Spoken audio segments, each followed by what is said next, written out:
gargar ta'anii ilma dhiiraa amanuun wadala harreeti. Wadala harree tokko raafaa olamti akkasii jechuudha. Gaafa qophaadhiiftee innis wadaluma harreessanii kanaaf isa keessa herreegamaa jechuudha. Ilmi dhiiraa gaafa raasaa ta'an jechuudha.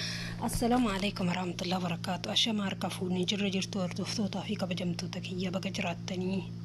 Hordoftoota Mufaarsii haala kifaayaan keessa jirtu sa'aatii amma isin keessa jirtuuf kakaleetti jirtu mee hojumaan ilaallu hojumaan inshallah viidiyoo kana haga dhugumaa dhageeffadha isinin jedha obboleeyyan kiyya.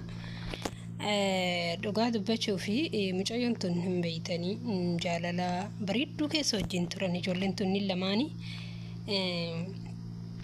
jadiidin jettuuni jadiidoo jetti qabde jadiidoo jetti hadda jadiidoon amata sadi paaspoortiin amata sadi turu obboleeyyan kiyya kamii gaafidha na ajaa'ibii dhugaa dubbachuu fi maaliif jennaan waan tokko yoo laaltu kalaas wanni ati ilma dhiiraa irraa wanti hin amanne baay'eetu jira waan ta'eef daa'imman lama isii ulfaa dhiisee biraa galee yeroo san daa'ima taan xiqqishuu dhiisee biraa gale. Hadda ijoolleen sunniin sadarkaa kamirra jiran eessa akka jiran haati manaa tun eeyitee dhoobatte wantoonni garaagaraa wantoonni himamus booda garaa namaanii fageessaa jechuudha. Jaalalli tun ammootu booda ammoo deebi'uu hin dandeettu gaafa cittes maallaqaanis bitamuu hin dandeettu jechuudha. Jaalalaaf maallaqa darbaa yoo jedhan jaalalli nama jaalattu tokkoo fi bakka guddaa yoo qabaatte akkasumatti silaa galmi sun bakka gahaa jechuudha. Garuu yeroon amma nu keessa jirru kuni yeroo akkam akka ta'e hin beeku. Yeroo dubartiin amantummaa waliin jiraattu yookaan dhiiratu isin jalaa ga'a jedhee uf duubatti deemaa jechuudha. Yoo dubartiin daddaayitu ammoo dhiiratu daddaaqa. Dubartiin daddaayitu ammootu walumaa galatti faallaadha jechuudha. Akkaataan kun haa ta'u namni keessattuu ilmi walirraa qabu biyya ormaa keessatti dubartii wajjiin daa'ima dhiisanii biyya biraa taa'u jechuun wallaahi baay'ee ulfaataa jechuudha. Baay'ee ulfaataa. Maaliif jennaan firoottaa yookaan maatii isaa keessa hin jirtu osoo maatii isaa keessa jiraatte bareedduudha. Garuu biyya ormaa keessa ilmoo lamaan gatu jechuun wallaahi xiqqoo mallee hin qaanfachiisu jadiidiin dhugaa rabbii. Akkamitti paaspoortiin kiyya akkana ta'e paaspoortii maaliidha? Maali paaspoortiin amma baatii takka keessa kennamaa jira. Dhiyenna kana baatii takka keessa kennamaa jira. Baatii jaatti illee ijoolleen fudhattee jirti. Maatii kiyya keessaayyuu jechuudha. Maa kijibeelli namaa tokko yoo hin barbaanne ta'e maal godha nama san lubbuu isaatti taphata kalaas beekee namni sunillee lubbuu isii san gad deebistee jechuudha. Mucayyoon tun ijoolleedha dhugaa dubbachuuf gaafa inni fuudhus hadhas ijoolleedha.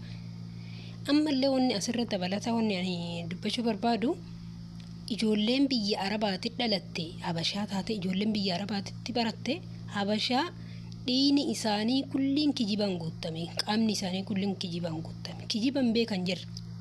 Jaraa fi faranjiin akka tokkicha kijiban beekan.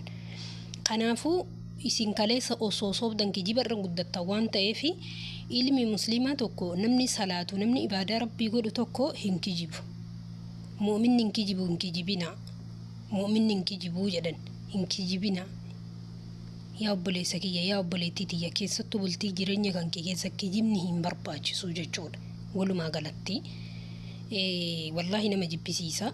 Wanni dhagahaa ooltu dubartii hedduutu jira. Takka isii amma fakkeenyaaf YouTube qabdiif beekamtii qabdiif dhuftee isuma irratti yaada isaa san kennattee akka soba ta'e nan sobin jetteen meeqatu dhokatee meeqatu jira. Meequma jira. Kanaafuu raasaa ta'anii abbaan manaa kiyya waan balleessu abbaan manaa kiyya akkasin ta'u jechuun hoffee rabbi jibbe. Kijiba jechuudha. Fuudhullee dhabu bilisa ta'ee jiraataa yoo jenne never wallahi soba jechuudha. Sobarra kan fagaate jechuudha. Yoo dhugamaa nama muxawwaa rabbi bule nama ije isaa oliin qabanne yoo ta'e malee shabaabni akkana sobaa jechuudha walumaa galatti. Rabbi waa hundaafuu yoo qarallee ittiin jirre rabbiin zinaa irraa isin haa tiisu. Zinaan barakaa hin qabdu. Ilmi zinaa dalagu intalti zinaa dalaydu alamanni si barakaa hin qabu jechuudha.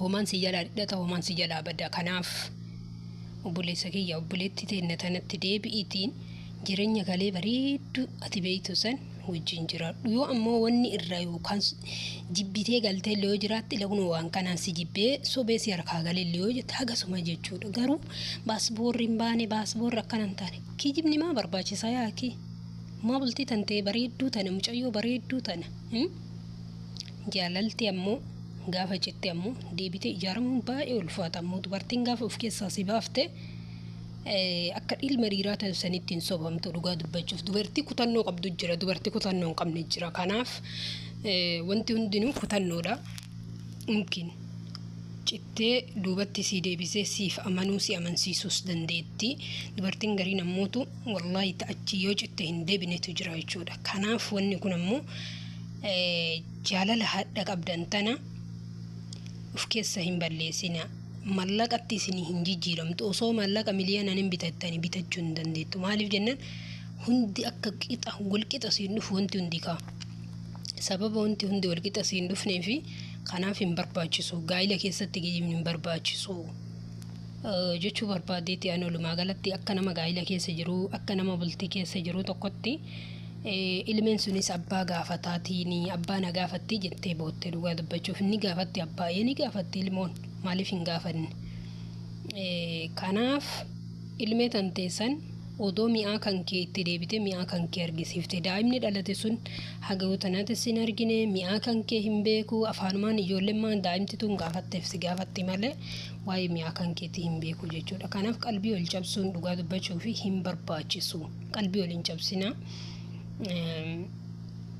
wallan beekani kanaafi kafaca'ee bultii isaati waliin hin jirre sila hin jiru addaanuu faca'ee ammoo namni raasaa ilmoo wajjin raasaa niitii kaa'ee osoo mana isaa keessa ta'e yoo maatii miti kanaaf baay'ee ulfaata dhugaa dubbachuu fi hin ammannus maaliif qalbii isii cabsuuf osoo hin taane wallahi akkuma isin hin jedhe ijoolleen biyya arabaatiin dhalatte gowwaadha itti himan san amantillee jechuudha amma ammoo wanni amantii isii dorge maali beeytani mucayyootan wantoota achi itti dhufu sanii jechuudha caaltuunu kabira jiruyyuu akkana godhee jette ammayyuu fakkeenya caaltuu fudhatte jechuudha daddaaqiinsi bakkuma hunda keessa jira manuma hunda keessa jira jechuudha namni duniyaa bultii teenne keessatti dhugaani akkana tasiyenne jedhu kijiba jechuudha obboleettii tiyyaa obsa horadhu inshallah yookaan haalli mijatee fi viidiyoota kan kee kaati yeroo irra wajjitu kana yoo arge inshallah yookaan surprise si godha dhufee akka tasaa jechuudha